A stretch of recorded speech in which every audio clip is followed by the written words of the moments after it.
Ouais, je sais pas comment je fais ça. Et Erev Tov, bonsoir à tous et à toutes. C'est avec un plaisir qu'on se retrouve pour la seconde partie avec Monsieur Georges Spira sur les Juifs d'Orient. On peut débuter. D'accord. Bon, alors bonsoir à tout le monde.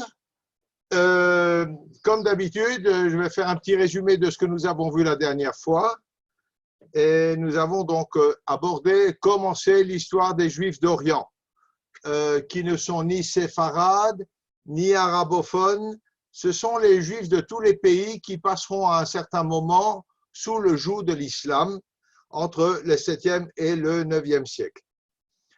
Nous avons défini ce que c'est que le terme d'arabe. Je ne reprends pas, je vous raconte juste ce qu'on a fait, c'est un résumé rapide. Et nous avons vu que tous les Arabes ne sont pas musulmans et que tous les musulmans ne sont pas arabes. Par exemple, les Perses ou les Turcs sont mongols ou sont perses, n'ont rien à voir avec les Arabes.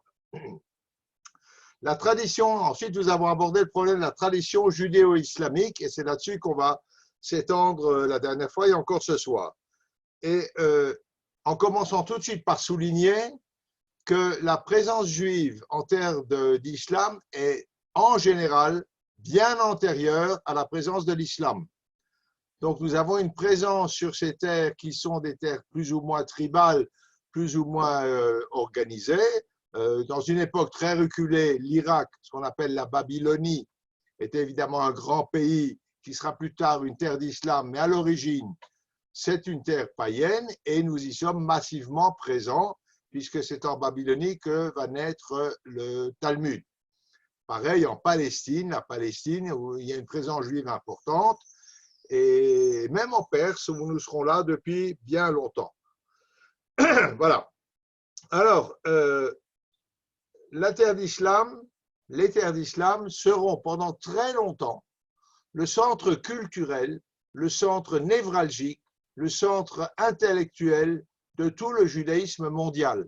C'est important de s'en souvenir et ce n'est que par les accidents de l'histoire ou les accidents de l'islam que cette centralité des terres d'islam passera progressivement vers les terres d'Occident, c'est-à-dire les terres chrétiennes. En 1833, Abraham Geiger, qui est un rabbin de la Aufklärung des Lumières, rabbin allemand, publie un fascicule intitulé « Quels sont les emprunts de Mahomet au judaïsme ?» Récits bibliques, éléments bibliques et rabbiniques. Et d'autres commentaires ont suivi, d'autres recherches ont suivi, et tout de suite le christianisme a voulu s'emparer de la question en disant « mais pas du tout,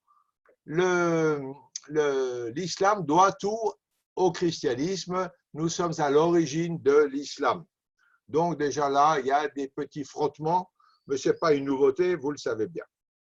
En 1977, donc une époque relativement récente, il y a deux chercheurs post-chrétiens qui publient une hypothèse, l'islam n'est rien d'autre qu'un rejeton aberrant du judaïsme. Alors évidemment, vous imaginez la polémique que ça a entraîné, et puis bon, c'est une théorie qui n'est plus retenue aujourd'hui. Toutes ces discussions sur l'apport du judaïsme ou du christianisme à l'islam ne font aucun problème, ne posent aucun problème au monde de l'islam. La question ne se pose pas, tout simplement. Je vous avais développé le raisonnement qui amène l'islam à la conclusion suivante.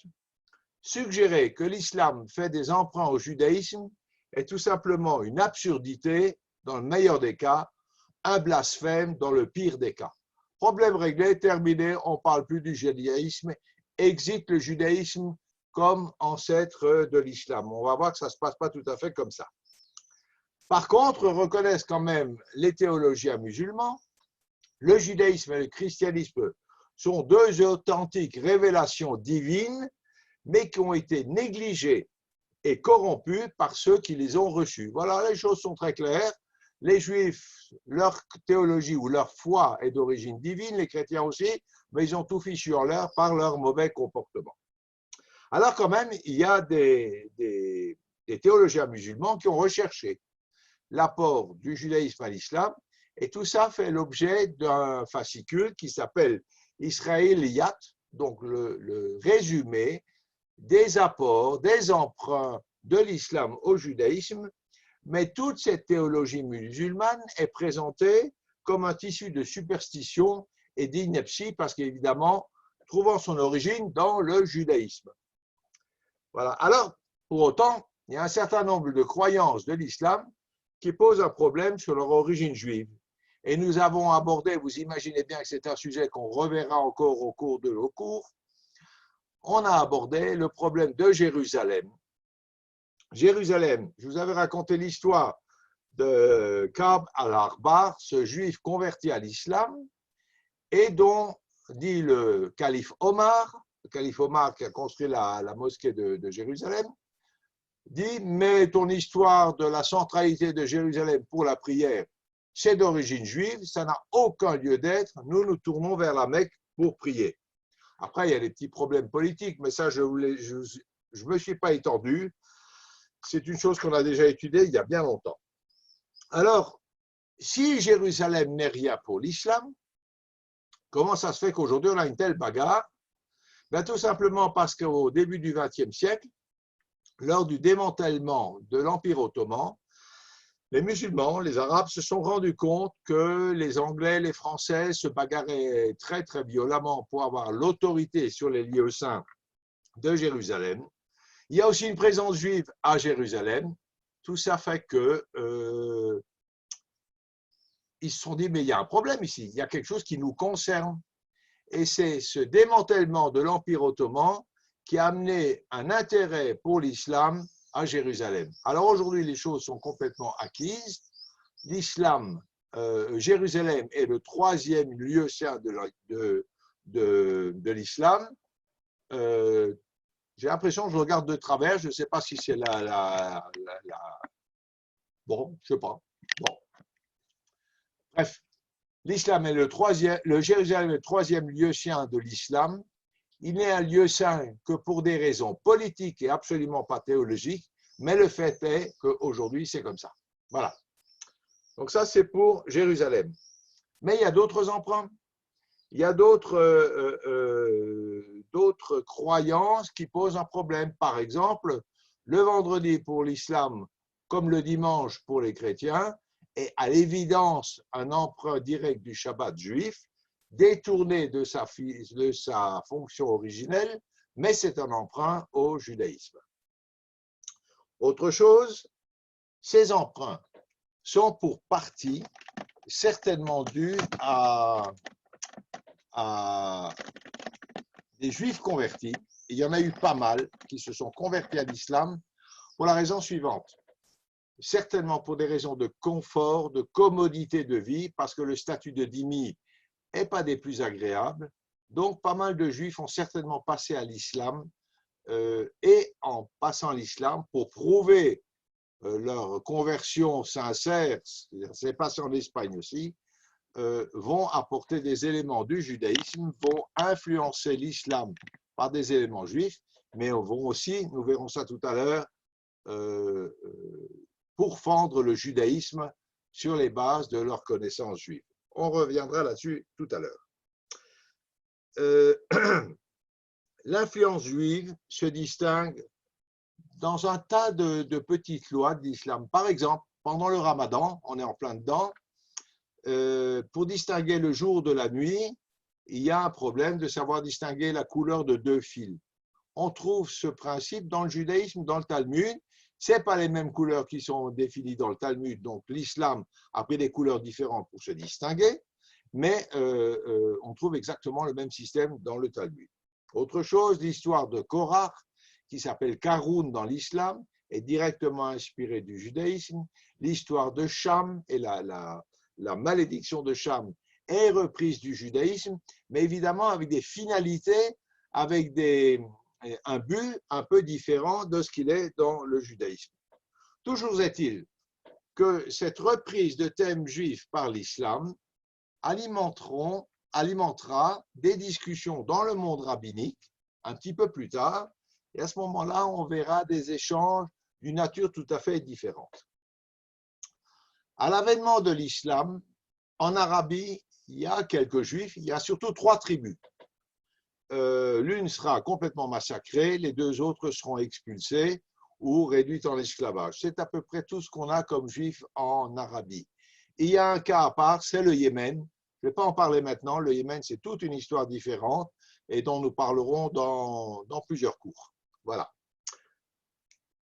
L'islam fait ses conquêtes entre le 7e et le 8e siècle et ça aboutit à un système politique nouveau qu'on appelle le califat. Le califat, qui au fond c'est un empire, mais l'empire de l'islam. Bien. Maintenant, avant le califat, il y avait des juifs, il y en avait beaucoup. Il y en avait en Irak, en Babylonie, il y en avait en Israël, et il y a 2 grandes lignes de fracture dans le judaïsme du Moyen-Orient. La première est une fracture culturelle et linguistique qui est due au fait que selon la zone géographique où on habite, on parle l'araméen en Irak, par exemple, ou bien le grec dans les zones romaines et byzantines. Une deuxième fracture est de caractère politique, puisque ces différents empires, l'empire romain byzantin d'un côté et l'empire perse de l'autre, l'Iran et l'Irak, sont en conflit, plus ou moins larvés, plus ou moins actifs, selon les périodes. Et les anciennes grandes communautés très savantes, que sont les communautés de Babel d'un côté et la communauté juive de Palestine et de Syrie de l'autre, sont des communautés qui sont sous la dépendance de 2 empires antagonistes. Donc évidemment, on est là-dedans entre les deux, et ce n'est pas une situation très, très facile. Sauf que les conquêtes arabes vont instaurer notre fameux califat, et à ce moment-là, toutes les communautés juives de ces empires seront sous un seul chapeau. Il y a une unification des pays et une unification par voie de conséquence des Juifs. L'Empire perse est renversé, l'Empire byzantin est réduit à sa portion congrue, c'est-à-dire l'Anatolie avec Constantinople comme capitale et les Balkans. Et on voit beaucoup de traces encore de cette présence byzantine dans les Balkans et plus tard de la présence ottomane, évidemment. L'Égypte, la Syrie, la Palestine, l'Afrique du Nord, l'Irak, l'Iran, le Yémen passent sous autorité musulmane, donc sous autorité de l'islam. Et c'est à ce moment-là que les communautés juives de ces pays, qui représentent et de loin la plus grande partie de la communauté juive en diaspora, la plus active, la plus productive au plan intellectuel, toutes ces communautés sont unies sous la domination de l'islam et évidemment cette modification politique aura des mutations profondes sur le judaïsme. Voilà, nous en étions là et on va continuer. Mais avant de continuer, je voudrais vous dire quelques mots qui me tiennent beaucoup à cœur parce que dans le cours, au fur et à mesure de ces cours, on sera amené à l'une ou l'autre occasion de parler du monde ashkénaze et du monde séfarade. Et j'ai quelques points à souligner qui me tiennent vraiment à cœur. Dire qu'il y a des différences culturelles, des différences de tradition, de minagim, entre le monde ashkénaze et le monde séfarade n'a rien de vulgaire, c'est un constat, c'est un fait, et il faut l'accepter, c'est comme ça. Par contre, hiérarchiser, évaluer la valeur de ces différents minagim, ça pose déjà un tout autre problème, et c'est quelque chose d'extrêmement sensible. L'évaluation, la valeur, la qualité, l'importance qu'on peut accorder à un minag ou à une tradition, qu'elle soit littéraire, culturelle, religieuse, n'est possible qu'évaluée à l'aune de la civilisation dans laquelle s'est développé ce minag. Je m'explique. On ne peut pas, avec nos yeux d'Ashkenaz, évaluer ce que sont les minagim séfarades. Et la réciproque est vraie. Et je vais vous l'illustrer immédiatement. Voilà, dans le monde séfarade, l'année de deuil, qui suit le décès du papa ou de la maman, on se rend le plus souvent possible au cimetière pour faire des tfilotes, pour dire des teilim. Commentaire Ashkenaz, c'est scandaleux. Ces gens sont absolument puérils, ils sont immatures. Il faut savoir qu'un jour, on enterre ses parents. Point. Dans le monde Ashkenaz, à l'inverse, l'année de deuil, on ne met pas les pieds au cimetière. Commentaire séfarade, à l'aune des valeurs séfarades, ces Ashkenaz, ils n'ont pas de cœur. C'est des gens sans sentiment. Leurs parents, ils les ont enterrés, ils s'en foutent. Or, c'est faux, des deux côtés. La raison d'être du minhag séfarade, c'est que dire des teilim, dire des prières sur la tombe du défunt, accompagne sa neshama, accompagne son âme pour l'aider à passer le jugement d'Akadosh Baruch Hu pour arriver dans un monde meilleur. Et plus que ça encore, si les enfants viennent sur la tombe des parents, ça prouve qu'ils ont été capables de transmettre leur enseignement et de transmettre le judaïsme à leur famille. C'est une toute autre valeur, c'est éminemment respectable et c'est éminemment joli. Côté Ashkenaz maintenant, quelle est la raison pour laquelle on n'y va pas du tout? Ben, nous, on dit autre chose. On dit, oui, mais trop se lamenter, c'est se révolter contre une décision d'Akadosh Baruch Hu. Magnifique. Quelle profession de foi, quelle confiance en Dieu qui nous a envoyé cette épreuve. C'est tout aussi magnifique. Ça n'est pas critiquable ni d'un côté ni de l'autre. Le problème, c'est que si on évalue la tradition ashkénaze à l'aune des valeurs séfarades, ça ne marche pas. Et la réciproque est vraie aussi.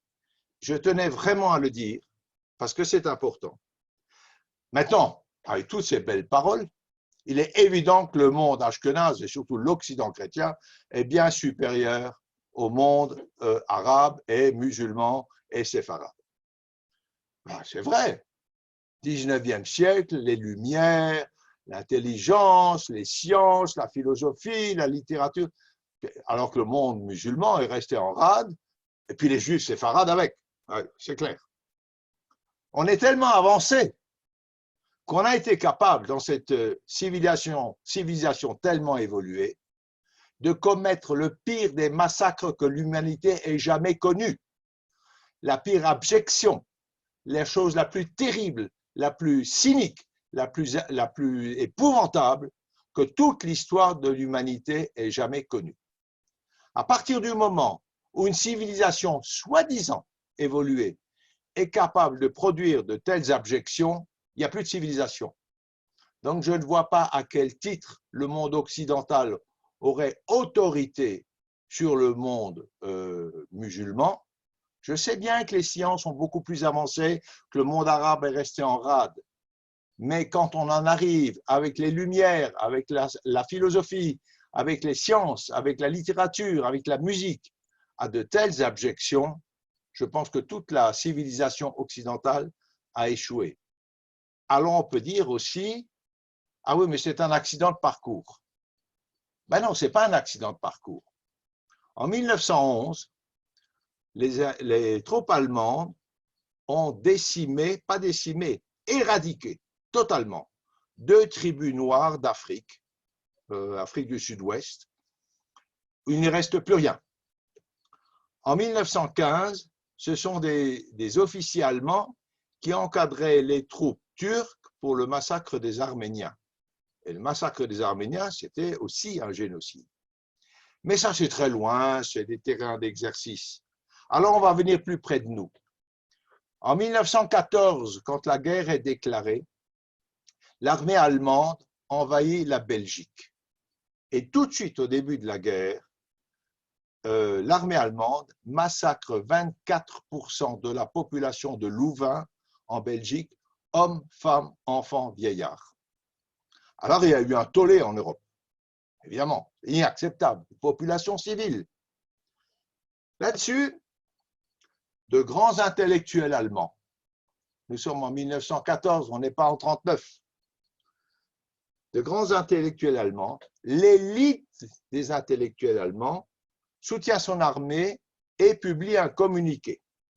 Je vous le lis. Appel au monde civilisé. Monde civilisé.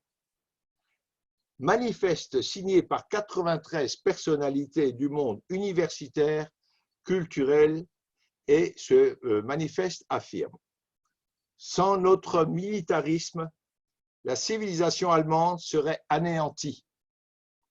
La punition de Louvain est juste. Ceux qui excitent les Mongols et les nègres. Qui sont les Mongols et les nègres?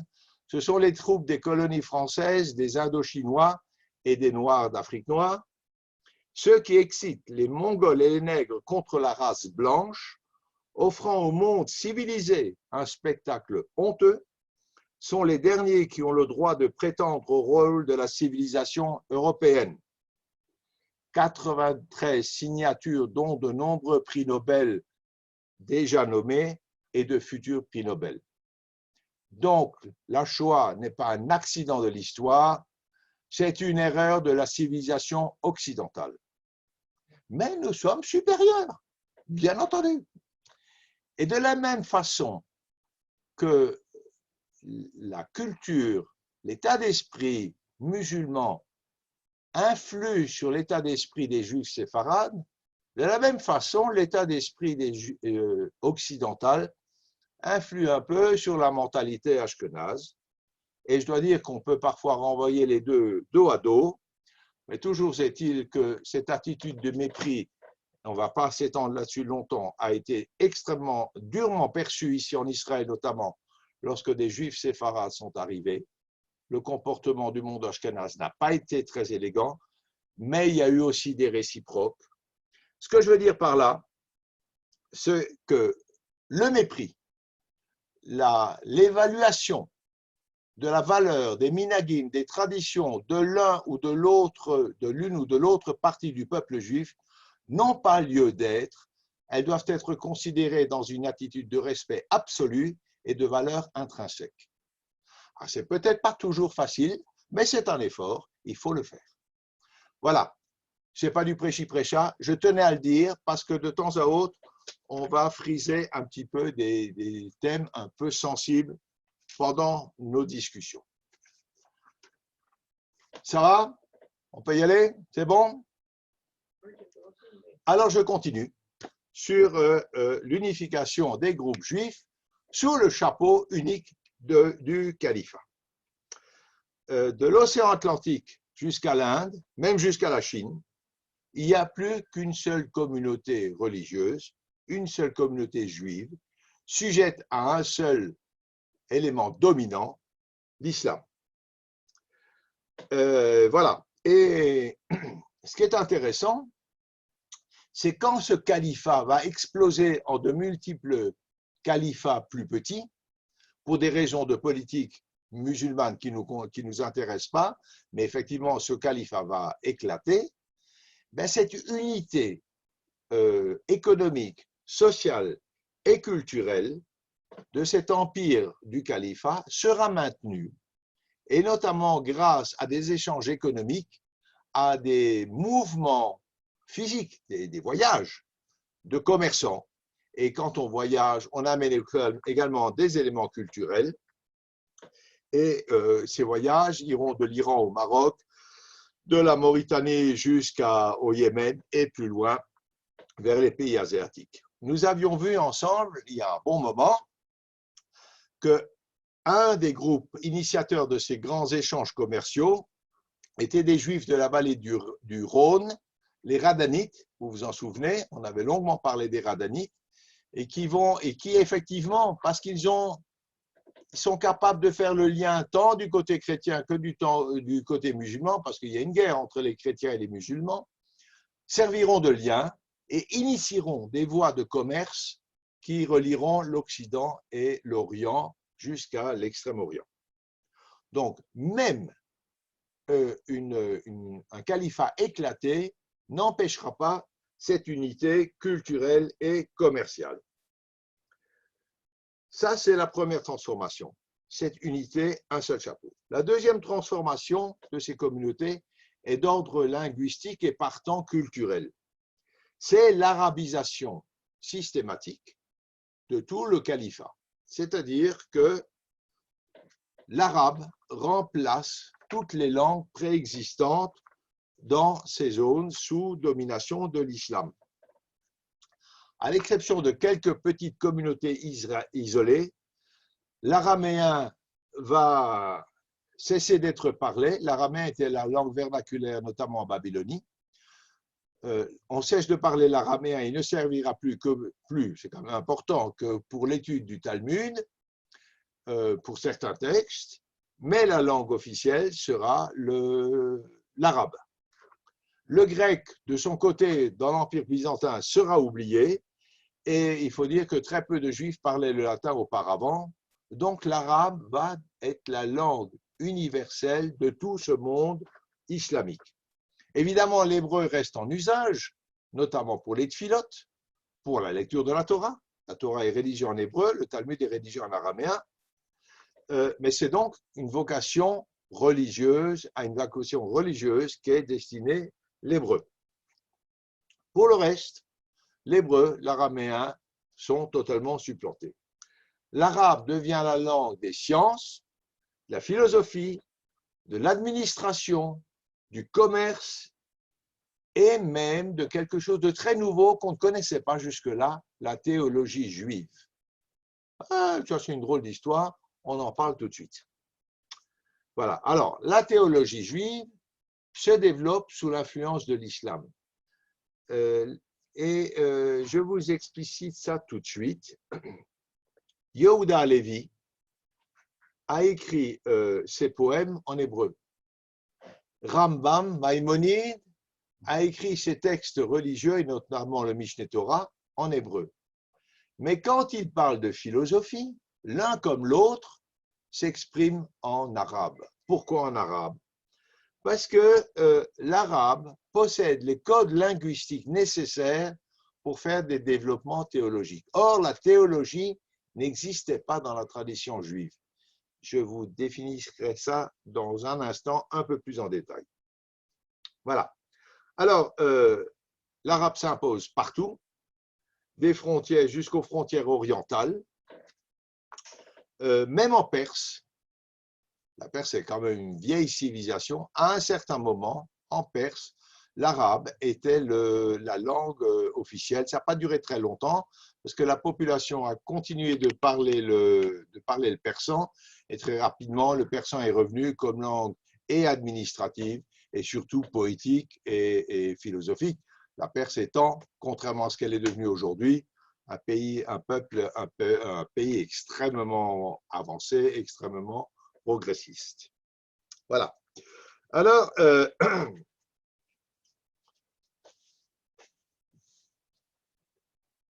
l'arabe devient donc, tel que je vous l'ai dit, langue officielle, littéraire, administrative et également langue vernaculaire, langue de tous les jours. Les Juifs l'adoptent et c'est une différence essentielle avec le monde chrétien, où à la même époque, les Juifs utilisaient le grec. Et un peu, et surtout, une langue qui leur était propre. C'est-à-dire qu'à partir du moment où la langue vernaculaire est la même que celle de l'environnement, il y a un mélange, une osmose culturelle, linguistique et amicale aussi, qui va se créer, ce qui ne se produira pas dans les pays chrétiens. Pourquoi? Parce que dans les pays chrétiens, on parle d'autres langues. On parle dans les terres orientales, un petit peu plus tard, on aura une langue juive qui s'appelle le yiddish. En terre ottomane, en Turquie, c'est un peu plus tard aussi, il y aura le judéo-espagnol, une autre langue. Il n'y a que dans les terres proprement du début de l'islam qu'on va parler l'arabe. Alors, il y aura aussi un langage, une langue judéo-arabe, mais très peu utilisée, comme il y a eu auparavant un judéo-araméen en Irak. L'uniformisation de la langue est un élément extrêmement important pour l'osmose entre les populations dans quelques pays que ce soit. Alors, on a deux modes de vie pour les communautés juives qui sont fonction de leur relation avec leur environnement et qui sont donc fonction de la langue qu'on parle. Ou bien on est culturellement intégré à la société où on vit parce qu'on parle la même langue que nos voisins et par conséquent on adhère aux mêmes valeurs culturelles. Ça a été le cas dans les terres d'islam dans les premiers siècles qui ont suivi la conquête de l'islam. C'est vrai aujourd'hui en Europe et aux États-Unis, où nous avons un langage commun, même si on ne se comprend pas toujours. Mais bon, voilà, on a des mêmes références culturelles. Ou alors, on est culturellement différent parce qu'on ne parle pas la même langue. C'est clair, on dit ça en français, on ne parle pas le même langage. On ne se comprend pas. On passe les uns à côté des autres. Ce sera vrai parce qu'on emploie l'hébreu déjà. Tous les textes, toutes les lettres, toutes les missives de Rachi de toute cette époque-là sont écrites en hébreu, elles ne sont pas écrites en latin ou en grec. C'est donc le cas pour le judéo-espagnol des juifs séfarades de l'Empire ottoman un petit peu plus tard, et du yiddish, comme je viens de vous le dire, pour les terres de l'Est. Ces deux modes d'intégration provoquent des formes de vie juive très différentes.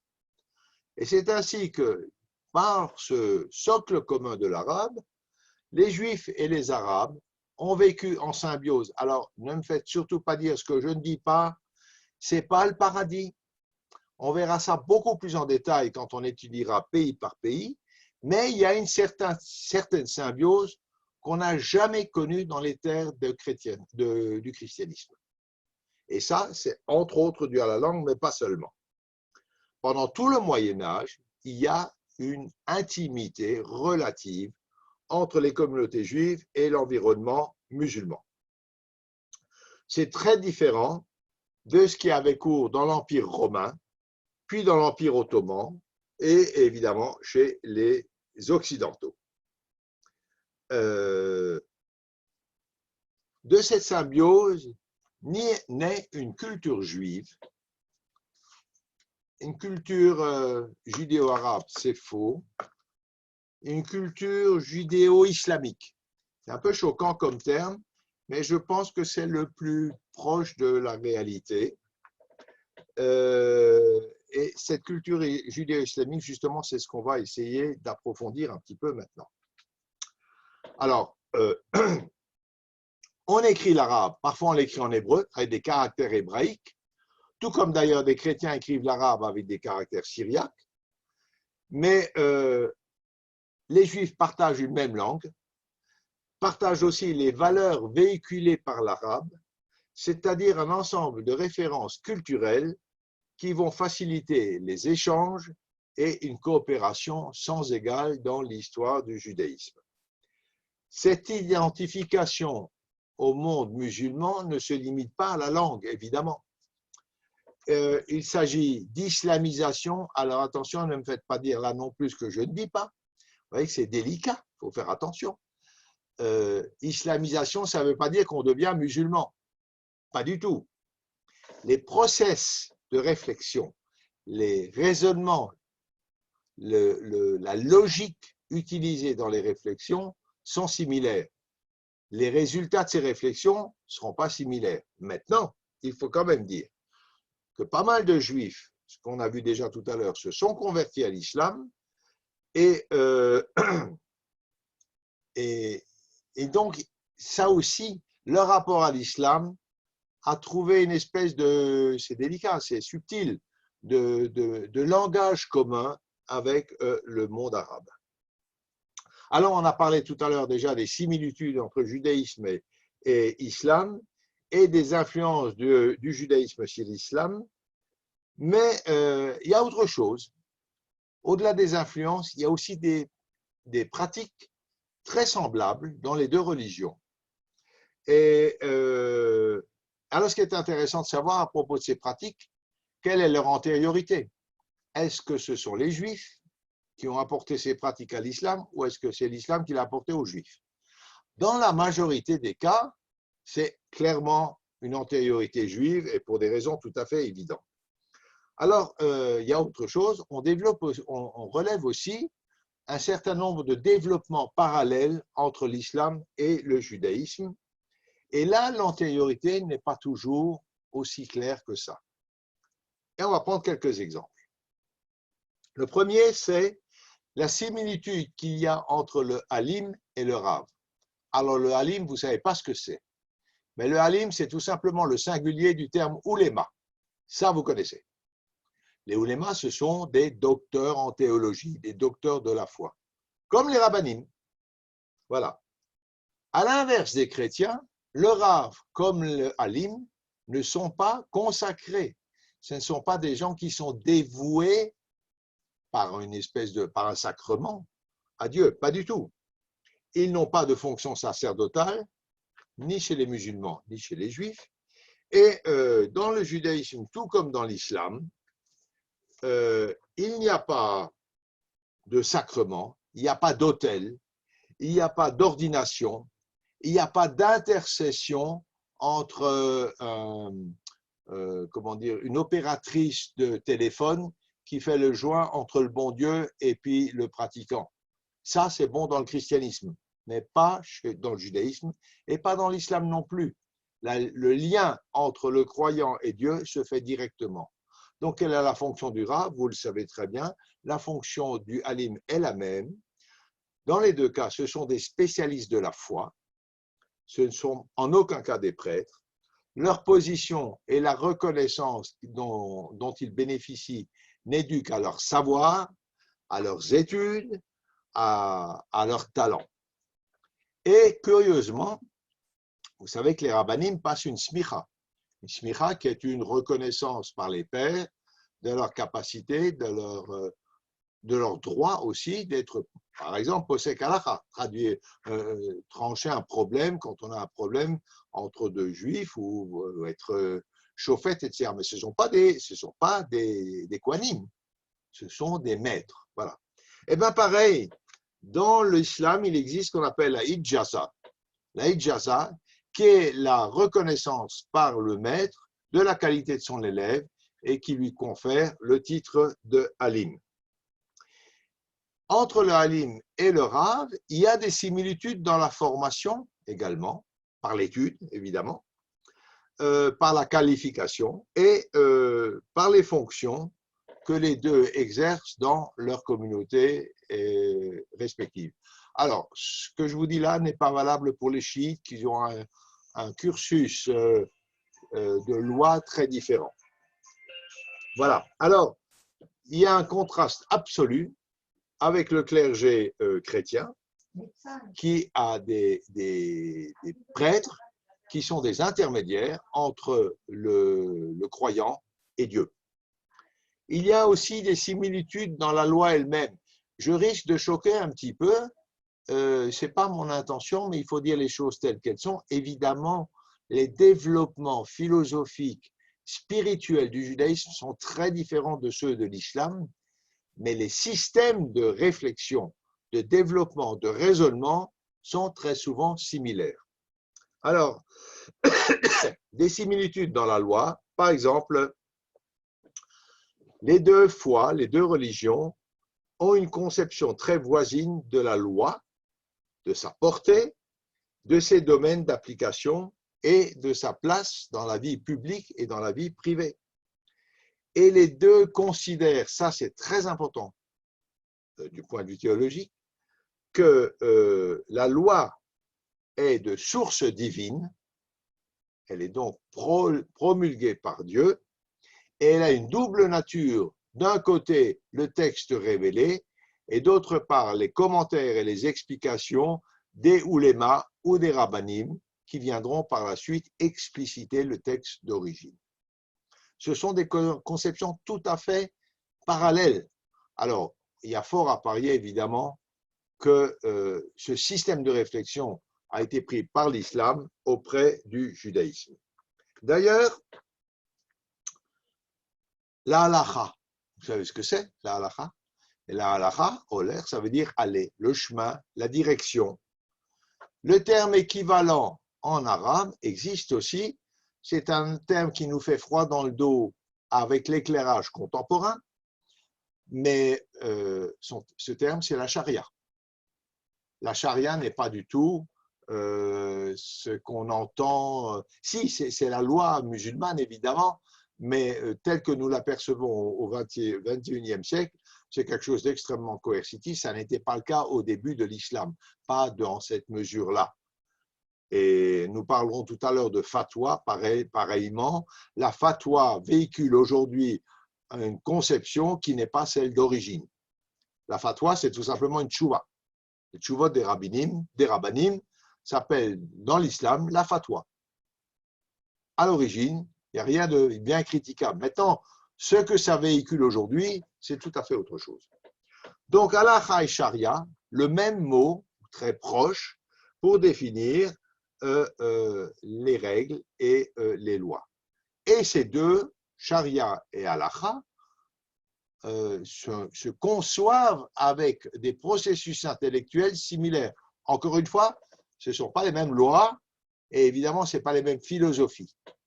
Mais les processus intellectuels sont très proches. La halakha, évidemment, elle s'est constituée des siècles avant la charia, donc il n'y a pas beaucoup à discuter sur son antériorité. Elle n'est absolument pas discutable, puisque la halakha, on la trouve depuis Bavli et même déjà bien avant. Donc, pas de doute que le judaïsme a influencé l'islam. Mais il y a des développements ultérieurs, parce qu'il y a des discussions par la suite. On remet l'ouvrage sur le tapis, et là, on pourra constater avec le temps des influences réciproques. D'ailleurs, Georges Vajda, en 1980, a écrit un livre de droit comparé entre judaïsme et islam. S'il a pu trouver matière à remplir un livre, ça signifie qu'il y a souvent des similitudes, même si les décisions définitives ne sont pas tout à fait les mêmes. Ça va? C'est pas trop compliqué? On continue. Il y a un autre terme arabe, le jik. Alors le jik, c'est la jurisprudence musulmane. Et elle doit beaucoup à la loi rabbinique, au système de pensée des rabbins. Mais évidemment, les développements du jik sont beaucoup plus tardifs et par la suite, il y aura des jiks juifs, si je peux dire, c'est-à-dire des discussions rabbiniques qui s'inspireront des discussions, de certaines discussions de théologiens musulmans, encore une fois, pas pour les mêmes conclusions, mais pour les systèmes de pensée. Les tchouvot rabbiniques, alors ça c'est très intéressant, on a touché un mot tout à l'heure, les tchouvot rabbiniques et les fatwas islamiques sont assez similaires, et ce qui est intéressant, c'est qu'elles apparaissent à peu près à la même période. Les tchouvot, rappelez-vous, ce sont les réponses qu'envoient les rabbinim de Bavel dans les communautés éloignées qui n'ont pas de rabbin sur place, et ce système s'est mis en place vers le 7e siècle à Bavel. 8e siècle dans l'islam, donc grosso modo à peu près à la même époque. Ce qui est intéressant par contre, c'est que les tchouvot, comme les fatwas, s'inspirent d'un système romain qui lui est beaucoup plus ancien, un système juridique romain qui s'appelle responsa prudentium, que les juristes romains avaient mis en place dès le 1er siècle avant l'ère vulgaire. C'est-à-dire, vous savez que les Romains étaient des gens très bien organisés, avec une administration, avec une justice qui leur était propre. Et donc, il y a des tchouvot romaines qu'on appelle donc responsa prudentium, et dont s'inspirera la tchouva juive. On aborde maintenant un autre domaine que j'ai effleuré tout à l'heure, c'est la philosophie et la théologie. Alors, philosophie et théologie juives sont clairement sous l'influence de l'islam. Ce sont des sciences qui n'existaient pas dans le judaïsme. Il est évident que toutes les halachot promulguées à Bavel et après sous-tendent ou sont sous-tendues par une pensée philosophique qui dirige les débats, mais qui n'est jamais exprimée. La réflexion philosophique, le raisonnement philosophique et théologique ont été amenés au judaïsme par l'islam, c'est vrai, il faut le dire et le reconnaître. Et la théologie, c'est exprimer des idées religieuses sous forme de principes philosophiques. C'est-à-dire que, si je vous disais tout à l'heure qu'une philosophie juive sous-tendait les tchouvot ou les halachot, elle n'était pas exprimée. L'idée de théologie, de philosophie, c'est de dire, voilà la ligne de conduite qui est la ligne de conduite du judaïsme, et dans cette optique, les halachot doivent aller dans ce sens. C'est ça la théologie et la philosophie juive. Ce système de raisonnement de présenter une ligne de conduite sur laquelle vont se raccrocher les halachot, ça nous a été offert ou amené par l'islam qui avait des théologiens et des philosophes, évidemment qui s'inspiraient d'Aristote et des philosophes grecs précédents, mais dont nous n'y étions pas inspirés. Ce qui sera par contre le cas de Rambam, de Maïmonide, qui sera largement influencé par Aristote, mais ça c'est une autre histoire que nous avons déjà vue. Voilà. Alors, la théologie est née en terre d'islam, elle reprend des principes conceptuels et une terminologie hébraïsée, donc il faut les mots pour exprimer la théologie, et ces mots sont directement puisés dans le kalam étant le corpus de textes philosophiques et théologiques de l'islam. Donc, c'est pas grave, un apport de l'islam au judaïsme, on ne va pas en mourir pour autant. C'est vrai, c'est comme ça. Alors, il y a aussi, dans le même esprit, des emprunts lexicaux. Il se trouve que l'arabe et l'hébreu sont des langues sémitiques extrêmement proches avec des racines communes, et très souvent communes, et donc l'emprunt est très aisé d'une langue à l'autre, et c'est comme ça qu'on retrouve des mots à consonance juive dans l'arabe, et vice-versa, des mots arabes à consonance arabe dans l'hébreu.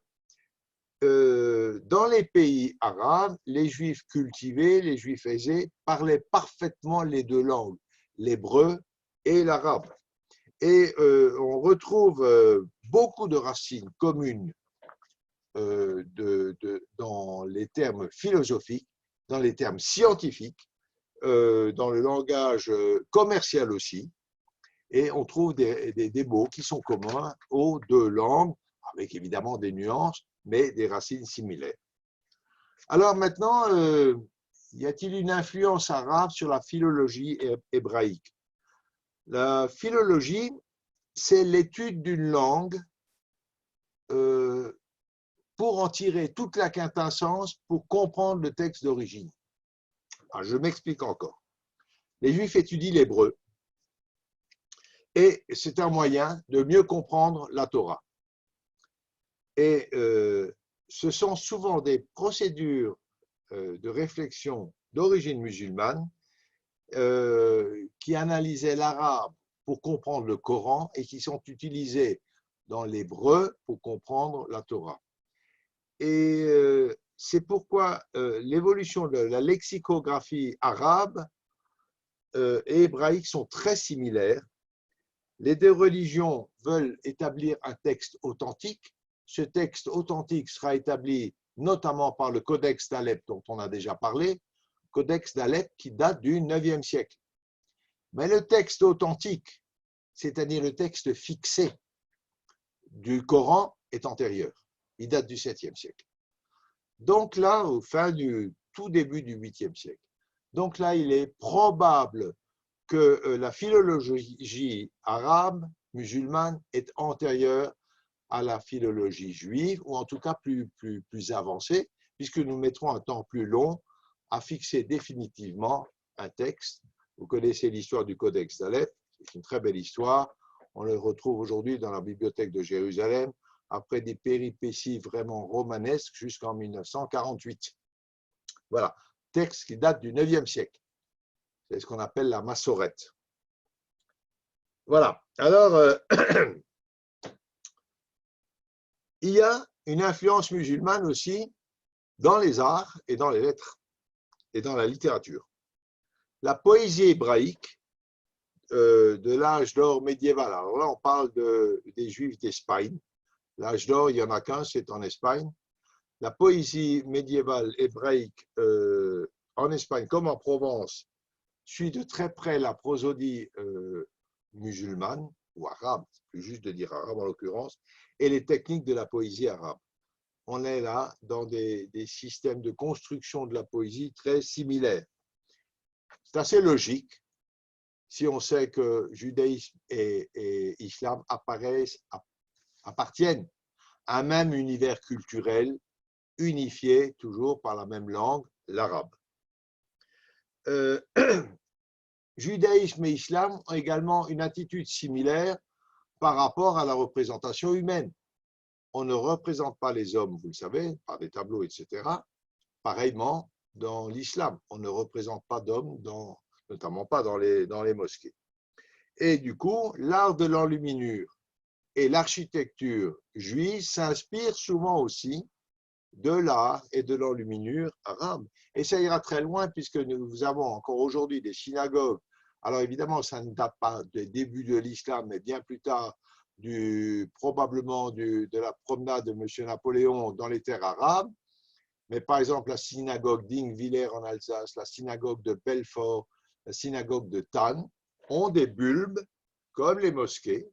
C'est magnifique, c'est une très belle architecture et qui sont clairement directement inspirés de l'architecture musulmane. Donc voilà, en règle générale, les Juifs en terre chrétienne ou en terre d'islam ont adopté les traditions de la population environnante et les mœurs de la société dans laquelle ils vivaient. Et ça nous amène à des sujets intéressants. Par exemple, l'islam autorise la polygamie et le concubinage. Ça, c'est des gens qui savent vivre au moins, hein. Pas comme chez nous. Alors, bon, évidemment, le judaïsme, il n'accepte pas le concubinage. C'est déjà limité. Mais la polygamie, oui. Évidemment, sous des conditions très contraignantes, très drastiques, très sévères, mais bon, on l'accepte. Le christianisme les interdit. Alors, le judaïsme autorise la polygamie et celle-ci est maintenue en terre d'islam pour les juifs. Alors que, au tout début du XIe siècle, Rabbeinu Gershom Meor Agola, qui est un rabbin ashkenaz, qui a été formé en partie, qui a formé Rashi pour partie, et qui s'est formé lui-même dans les yeshivot espagnols au début de sa vie, Rabbeinu Gershom interdit la polygamie dans le monde ashkenaz, et cette interdiction a valeur de loi jusqu'à aujourd'hui. C'est une halakha. Les juifs ashkenaz n'ont pas le droit à la polygamie, alors que les juifs séfarades, formellement, ont droit à la polygamie. Et d'ailleurs, quand des juifs sont revenus du Maroc à Strasbourg, je crois qu'il y a une ou deux familles de juifs marocains qui sont venus avec 2 épouses et ça ne posait aucun problème. C'était dans la tradition. Alors que dans le judaïsme ashkenaz, c'est interdit depuis un bon millénaire. Vous voyez, les juifs séfarades, ils savent mieux vivre. Mais les contraintes sont sévères dans le judaïsme quand on a plusieurs épouses. Il faut assurer leur bien-être et ce n'est pas si simple que ça. En tout cas, voilà, on a l'exemple d'une loi juive qui s'adapte à son environnement culturel immédiat dans lequel elle se développe. Un autre thème, le martyr. Ah, ça c'est une grande histoire. Alors, est-ce que c'est un devoir, le martyr? Là aussi, la tradition judéo-chrétienne, et je précise tout de suite que ce terme de tradition judéo-chrétienne est complètement galvaudé. Le seul cas où ce terme est valable, c'est justement celui où on parle du martyr. Il n'y a pas de tradition judéo-chrétienne, c'est du flan. On n'a rien à voir avec le christianisme. C'est une philosophie, une idéologie totalement différente et qui n'a rien à voir avec le judaïsme. L'islam n'a rien à voir non plus, mais il pourrait y avoir des terrains d'entente, de compréhension, disons, mais pas avec le christianisme. Sauf là, La théorie judéo-chrétienne veut qu'il vaut mieux mourir que de renier sa foi. Voilà. Il est préférable d'accepter la mort dans ces cas. Et on a eu des exemples. On a Hana et ses fils dans le Tanakh. On a l'histoire de Rabbi Akiva. Donc on a eu des exemples. Et puis, ce martyrologue s'est poursuivi grâce à nos amis chrétiens qui nous ont largement pourvus en martyrs juifs dans leur bonne terre chrétienne d'amour du prochain. Voilà. En terre d'islam, c'est un peu différent. Ils ont une attitude plus souple. Et il y a déjà un verset du Coran. Je dois dire qu'en ce qui concerne ce verset, ils ne sont pas très souvent très religieux. Mais je vais quand même vous le citer. Ce verset du Coran, il dit « pas de contrainte en religion ». Donc, on n'a pas le droit de convertir de force des gens. Et de fait, il faut reconnaître, on rentrera beaucoup plus dans les détails, mais au début de l'islam, il y a eu relativement peu de contraintes à la conversion. Après, ça va être différent. Il y a la période de conquête de l'islam, mais ça c'est autre chose, parce que on n'a pas le droit de contraindre à la religion ceux qui relèvent des religions du livre, c'est-à-dire les chrétiens et les juifs. Par contre, les païens et les polythéistes, là, il n'y a aucun problème. On a le droit de les convertir. Mais ceux que l'islam considère comme relevant du livre, juifs et chrétiens, on n'a pas le droit de les forcer à la conversion. Ça ne va pas être toujours bien respecté, il faut le dire. Mais quand même, globalement, ce n'est pas commentaire chrétienne. On va voir tout de suite d'ailleurs pourquoi. Alors, c'est vrai qu'en terre d'islam, la conversion s'est relativement peu posée. Et quant aux musulmans eux-mêmes, en dehors de l'Espagne, ils ont eu très peu de soucis de conversion forcée par les chrétiens, pour la bonne raison qu'il n'y en avait pas beaucoup dans leur terre et qu'ils étaient majoritaires. Donc les seuls problèmes qu'ils ont eus, les musulmans, c'est quand un groupe musulman plus intégriste que le groupe majoritaire prenait le pouvoir et forçait les autres à suivre cette nouvelle orientation de l'islam. Ce sera le cas avec les Almohades, qui sont les Daesh de l'époque, et qui vont faire pas mal de dégâts dans l'islam. Mais pour le reste, et dans ce cas-là, eh ben, il y a une souplesse, et donc on trouve tout ça d'ailleurs, c'est mal vu de forcer les gens à se convertir. Dans l'histoire de Mahomet, on relate le massacre de la tribu des Banu Quraïza, qui étaient des juifs qui vivaient dans une oasis, qui ont été massacrés par Mahomet. Alors évidemment, c'est la biographie sacrée de Mahomet, on rapporte les faits, mais on n'en tire aucune gloire. C'est-à-dire qu'il l'a fait, il a massacré les juifs, très bien, dont acte, mais dont pas de gloire. Ce qui signifie qu'effectivement, la théologie musulmane, en tout cas au début, ne considérait pas la conversion forcée des juifs ou des chrétiens comme, on va dire ça entre guillemets, comme une mitzvah. Par contre, quand c'est nécessaire, eh bien, on peut accepter une autre religion. Ce sera le cas d'un certain nombre de musulmans qui deviendront maranes en Espagne lors de l'expulsion des morts d'Espagne 2 ans après les Juifs, mais c'est la même histoire grosso modo. Pas mal de morts musulmans vont se convertir au christianisme en cachette, à condition qu'on garde au fond du cœur la foi en Mahomet. On peut, en attendant des jours meilleurs, se convertir. Alors, pour autant, la notion de shahid, de martyr, elle existe, vous l'entendez souvent. Qui est shahid? Celui qui meurt sur le champ de bataille lors de la guerre sainte, en accomplissant le devoir de tout bon musulman. Voilà. Alors, c'est quoi la guerre sainte?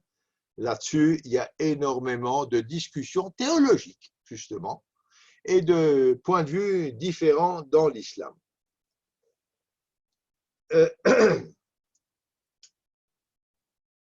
Voilà. Alors, on continue encore un tout petit peu. Cette histoire de maranisme, des musulmans, vous savez que ça va nous frapper aussi et que pas mal de juifs, notamment en Espagne, vont se convertir au christianisme. Pour partie, ils resteront juifs en cachette. J'ai raconté il y a 15 jours l'histoire d'une famille marane au XVIIe siècle. Et pour partie, ils adhéreront complètement au christianisme. À ce moment-là, de notre point de vue juif, ce ne sont plus des maranes, je n'aime pas le terme parce que marane c'est très vulgaire, ce sont des porcs. Ce ne sont plus des conversos, ce sont des convertis, point à la ligne. Du point de vue chrétien, ils ne sont pas vraiment convertis puisqu'on va sortir une loi en Espagne sur le purus sanguis, la pureté du sang, et si on ne peut pas démontrer qu'on est de descendance chrétienne depuis de très nombreuses générations, certaines fonctions étaient interdites aux juifs convertis au christianisme. Mais ça, c'est une autre histoire. Voilà. Alors, ce qui est intéressant, bon, je vais terminer ça parce que je crois qu'on est tenu dans les horaires, je ne sais pas exactement, mais quand même vous faire un petit morceau encore à ce sujet-là. À propos de ces conversions, cachées ou pas cachées, Rambam, Maïmonide et d'autres Mfarshim vont apporter des réponses différenciées, et c'est là que je vous parle de l'influence de la culture environnante, des réponses différenciées aux problèmes selon qu'ils s'adressent au monde ashkénaze ou au monde séfarade. D'abord, en ce qui concerne le monde séfarade, Rambam dit il n'y a pas de problème. Ça correspond à l'état d'esprit de l'islam. Du moment que vous restez juif dans le cœur, vous pouvez vous convertir à l'islam, d'autant que ce n'est pas très compliqué. On reconnaît que Mahomet, il est le prophète. C'est une réponse qu'il donne dans une lettre qui s'appelle Igeret Teman, lettre aux juifs du Yémen, l'histoire que nous verrons, et où il leur dit, oui, sauvez votre vie, convertissez-vous. Bien. D'un autre côté, quand la question se pose pour les juifs en terre chrétienne, là, la réponse est plus compliquée. Il dit qu'il faut se laisser tuer plutôt que se convertir. Pour deux raisons. D'abord, il y a une question d'environnement culturel en monde chrétien, c'est vrai, mais il y a autre chose. Du point de vue du judaïsme, si l'islam est clairement un monothéisme, le christianisme est une idolâtrie. Et c'est la raison pour laquelle, encore aujourd'hui, des juifs religieux iront visiter une mosquée qui n'est pas un lieu d'idolâtrie, mais beaucoup de juifs religieux, et j'en connais beaucoup, qui ne sont pas des ultra noirs, mais sont des juifs religieux, ne rentreront pas dans une église parce que c'est un lieu d'idolâtrie. Et effectivement, ils professent la foi en trois choses. Alors, je ne vais pas rentrer dans la théologie chrétienne, ce n'est pas mon sujet, mais c'est une des raisons essentielles pour lesquelles Rambam dit qu'il faut accepter le martyre, donc mourir, plutôt que d'accepter le christianisme.